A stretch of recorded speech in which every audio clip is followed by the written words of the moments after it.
You can lose everything and still win. You can be betrayed, forgotten, replaced, and still discover that there are blessings that only arise from what was ripped from you. Esau walked through the desert with a weary body and a wounded soul. Each step seemed to recall the sound of a voice that deceived him, of a blessing that slipped from his grasp. The sun burned, the wind bit, but within him something resisted. A whisper that said that perhaps true victory was not regaining what he lost, but rediscovering who he was. Because sometimes forgiveness is the miracle that transforms the defeated into freedom. And those who learn to forgive understand that God never wastes pain. He molds it until it becomes redemption. The horizon trembled in the heat, and in the distance Esau saw the dust rise. It was Jacob, the name still burning within him. Years of silence condensed into a single instant. His chest tightened, his memory screamed. The scent of the stolen blessing, the false touch, the echo of the deceived father's voice. It all came back, but something new also grew, the possibility of freedom. What if reunion wasn't punishment but healing? What if forgiveness was the key to escape the invisible captivity that hatred had built? Sometimes God brings us back not to repeat the pain, but to prove that it no longer dominates us. Esau was born under the weight of a promise and the shadow of a dispute.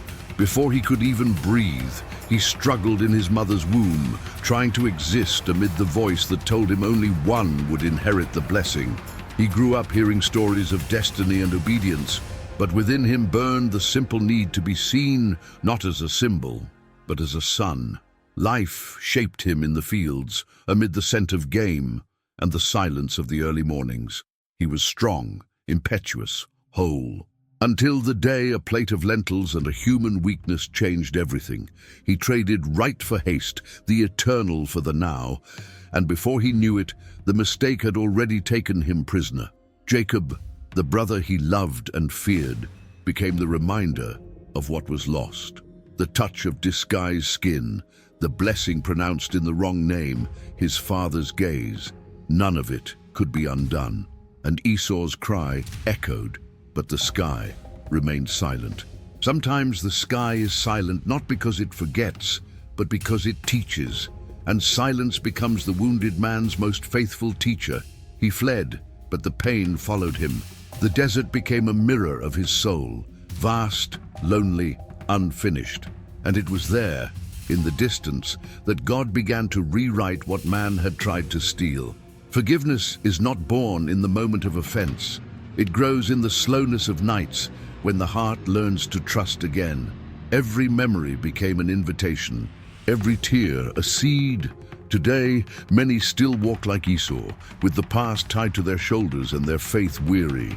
Perhaps you too carry the name of someone who hurt you, or live trying to erase something that will never return. But forgiveness is the soil where the soul learns to breathe. When you decide to let go of what hurt you, something in the invisible begins to move. And it is at this point that God speaks loudest, not to blame, but to heal. Sometimes what we call injustice is just the beginning of a miracle in disguise. What if what hurt you was actually heaven's way of teaching you to love again? When the heart begins to understand this, the past ceases to be an enemy and becomes a teacher. And it is at that moment that forgiveness becomes not a gesture, but a liberation. Perhaps this is the time for you to look at your own history and silently ask, was what I lost everything?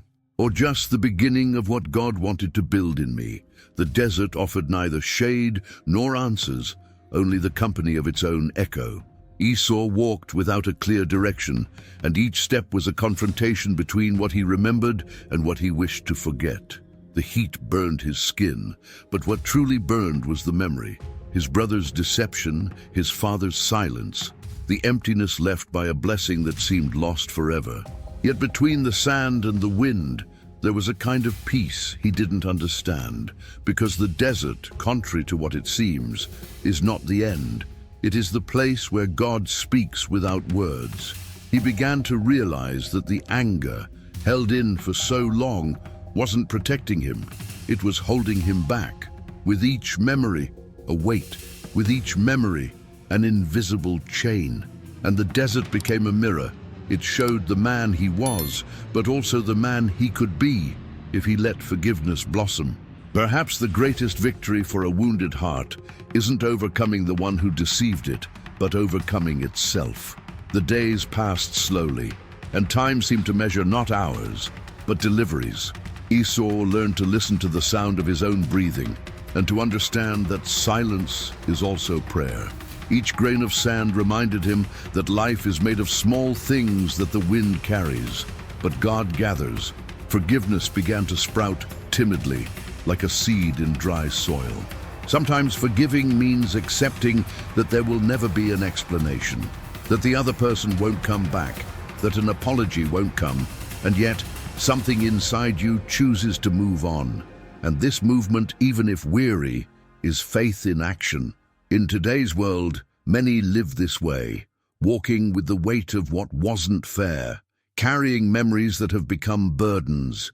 But there comes a moment when the heart must decide, remain trapped in pain or trust that God knows what to do with it. Faith begins where control ends. Esau began to notice small changes within himself. The hatred, once screaming, now only whispered. The hurt, which had been a storm, became a breeze. God hadn't taken away the pain, he had transformed its meaning. This is how heaven heals, not by erasing, but by redeeming. Perhaps there are wounds you're also trying to bury, but they still breathe in the darkness. Maybe there's someone you said, "I'm over it," but your heart still bleeds. Forgiveness isn't amnesia, it's a choice. And every time you choose to forgive, the past loses its power over the present. Esau understood this as he watched the sunset, the golden sand reflecting his weary soul. For the first time, he felt lightness. Not because everything was resolved, but because he decided not to let pain rule his steps. Forgiveness is not justice, it is freedom. Sometimes God doesn't change the path, he changes the traveler. And when the heart changes, even the desert blooms. He took a deep breath, looked at the horizon, and whispered something that the wind carried. "Maybe I don't understand, but I trust." And you? Have you realized that forgiving isn't about forgetting what happened, but choosing what remains alive within you? Write what the desert has taught you. Perhaps your story will become the answer someone still waits to hear. Time taught Esau to see the invisible. He began to realize that God rarely answers with words. He answers with ways. Each dawn brought a silent lesson. Forgiveness is a process that ripens like fruit, exposed to the sun. He began to observe people with different eyes. Men and women who, like him, carried deep wounds and cautious smiles. In each face, he saw the same story with a different name. Someone who lost something and still tried to live.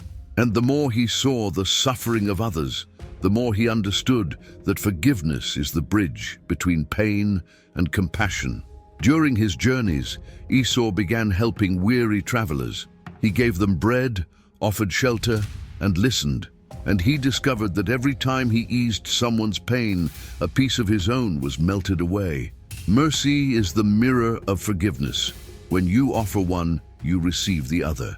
This is how he began to heal himself, through service.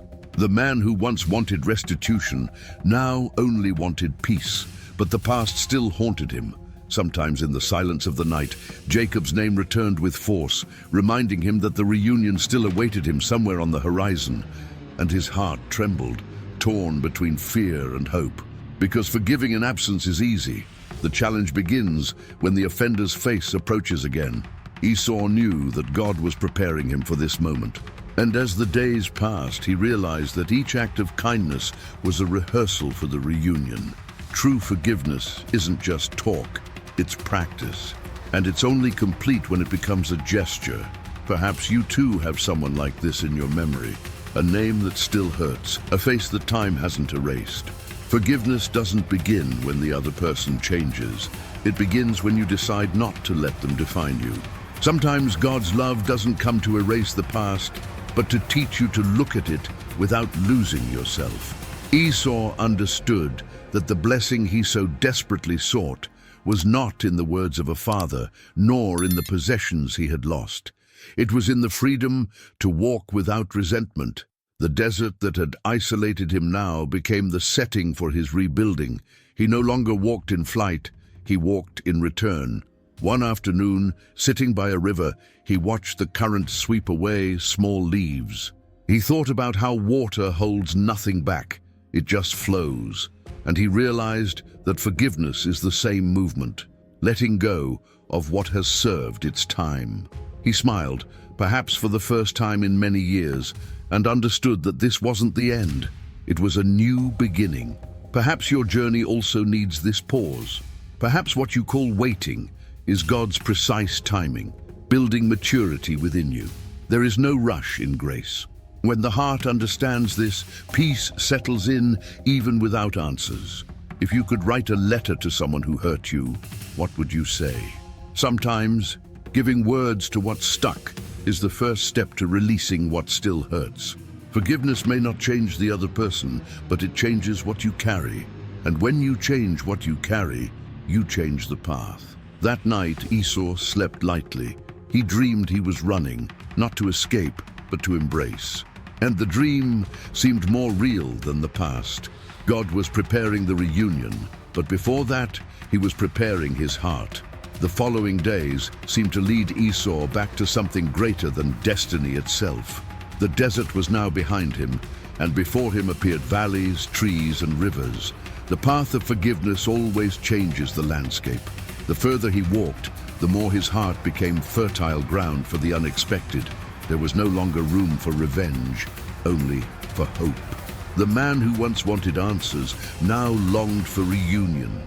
During the crossing, he once stopped at the top of a hill. From there I could see the horizon that hid the land where Jacob lived. The wind blew strongly, bringing with it the scent of promise. But along with it came fear. The fear of not being received, of seeing the past repeat itself, of discovering that the forgiveness matured in silence might not withstand the sound of the voice that wounded him. He knelt and for the first time in many years prayed without asking. The prayer had no words, only surrender. It was in that moment that Esau understood. Forgiveness is not an idea. It is a person returning to the center of God's will. And when the soul surrenders, even fear bows. He arose differently, not without scars, but with peace. True healing doesn't erase scars, it transforms them into testimony. In the present, those who carry old wounds also know this fear. The fear of trying again, of trusting again, of loving again. But the same God who led Esau through the desert still leads weary hearts on paths back. The reunion that seems impossible is the miracle heaven loves most.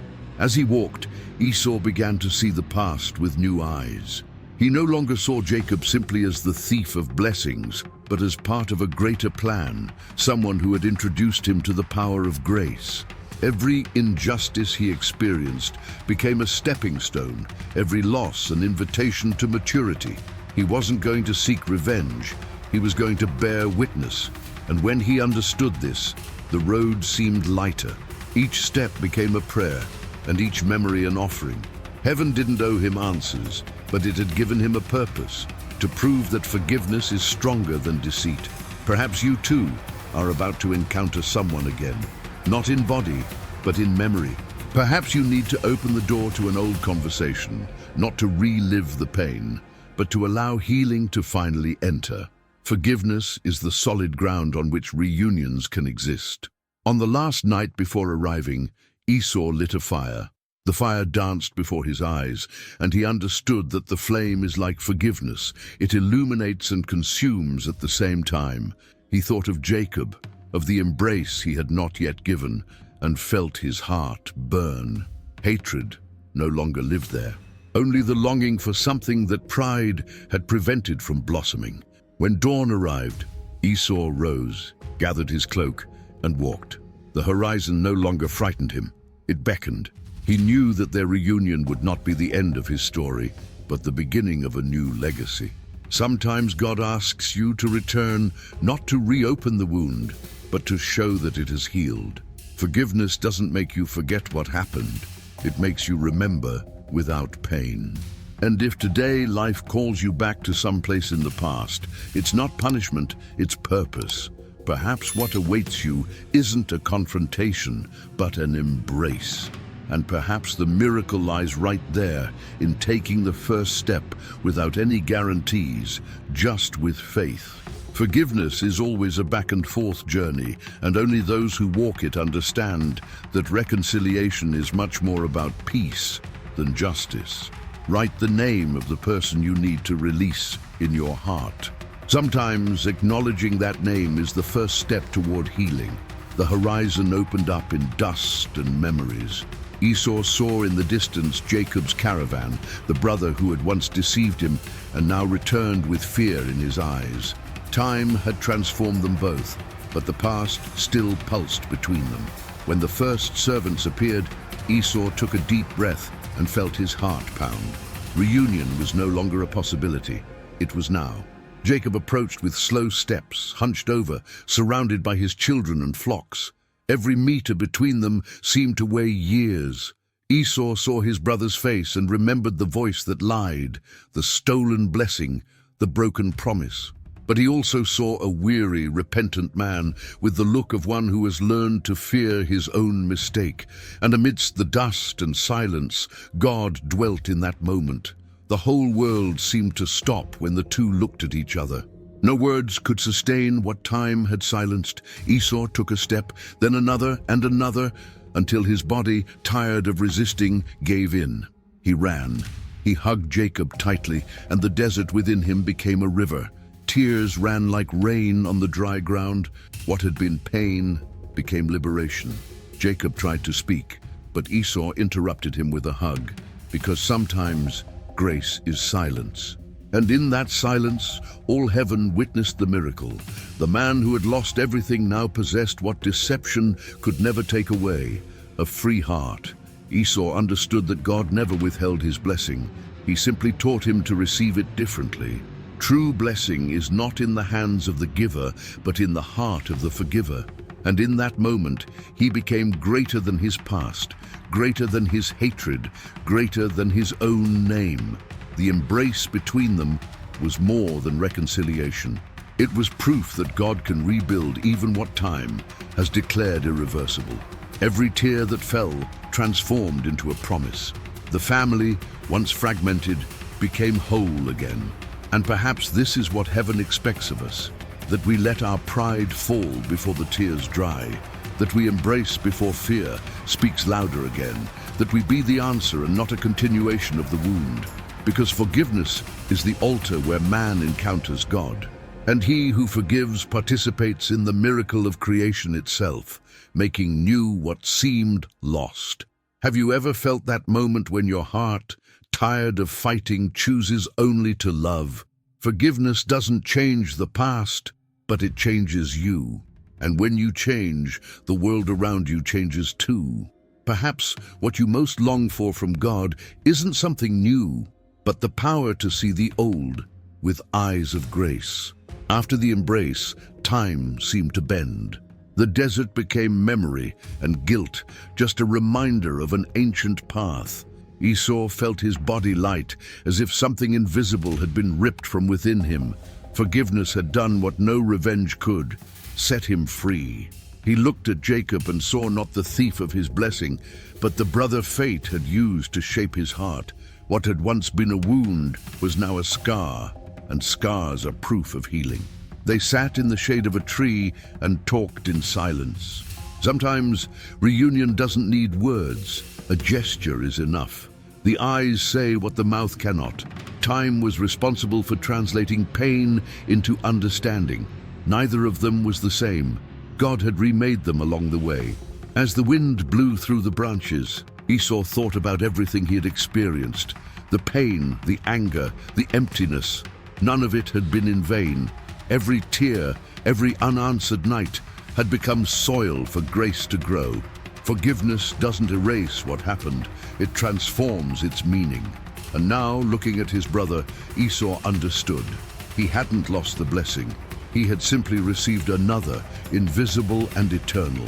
A man's true victory is to conquer himself. It's not easy, it's not quick, but it's the only path that leads to peace. And when the heart finds this peace, even what was once unjust becomes meaningful. In today's world, where every offense becomes war and every failure is magnified, Esau's story whispers of another path, a path of meekness, of reconciliation, of spiritual maturity. Forgiveness is still the most revolutionary act of love. Sometimes you don't need to be right, you need to have peace. Grace doesn't require you to forget what hurt you, just that you no longer live trapped in it. And it's in this daily choice that heaven resides. Esau returned home, carrying more than just flocks or possessions. He carried within him the conviction that to forgive is to participate in the very heart of God. Those who forgive become a reflection of the Creator. Perhaps you're in the same place Esau once was, facing someone who hurt you, facing a memory that insists on returning. But the healing embrace only happens when pride is silenced. And perhaps today is the day to let your heart speak louder. If there were one word to define the end of Esau's journey, it would be freedom. Freedom from blame, freedom from revenge, freedom from carrying what no longer needs to be carried. And if you could see heaven now, you would see that it smiles every time a heart chooses to forgive. Because every forgiveness is an echo of God Himself saying, it is still possible to begin again. Esau continued on his way with a serene heart, feeling that something new had been born within him. The reunion was not just with Jacob, but with God Himself, the God who taught him that heaven's justice does not punish, but transforms. The pain that once haunted him now became a learning companion. The man who once desired revenge discovered that true power lies not in giving back what he received, but in responding with grace. And grace, when it touches the soul, changes the name of things. Each step back home was different. The ground seemed the same, but the world was no longer the same man. The one who had once fled now walked in peace. The sun, once punishing, now warmed. The wind, once harsh, now danced through his hair like a blessing. The desert so feared had fulfilled its role, making what was dead bloom.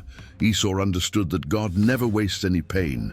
Everything He allows, He redeems. The past is not an eternal burden. It is sacred material in the hands of grace. Forgiveness was not the end of his story. It was the birth of a new one. When night fell, Esau looked up to the sky and saw the stars, the same ones that had once comforted him in exile. But now they didn't seem distant. They shone closer, as if God Himself wanted to remind him, you haven't lost, you've matured. And the man who once felt deceived now felt privileged. Privileged to have known the depth of divine love that transforms ruin into renewal. In silence, Esau prayed, asking for nothing, simply giving thanks.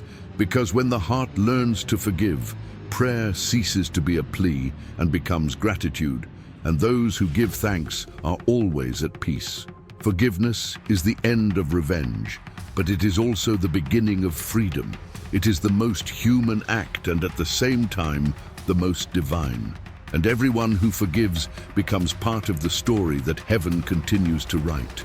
May this story reach the places in your heart where pain still lingers. May you look within and see that perhaps the desert you crossed wasn't punishment, but training to love better. The same God who met Esau on the path still crosses distances to restore weary souls. Maybe today you don't need to rush to hug someone, but simply decide that the past no longer rules you. Forgiveness isn't a favor you do for someone else. It's the bridge that rebuilds who you are. When you choose to forgive, something inside you breathes again, and heaven finds space to dwell. And if you feel like what you lost was irreplaceable, remember Esau. The blessing he didn't receive from his father's hands, he received directly from God's hands, because no human injustice can nullify a divine promise. Perhaps this is God's invitation to you today.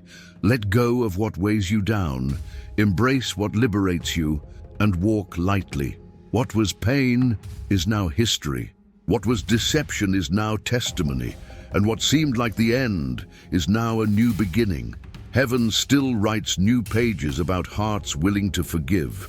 And if there is one final prayer for this moment, let it be this: Lord, teach me to love as you have loved me, without demands, without measure, without end.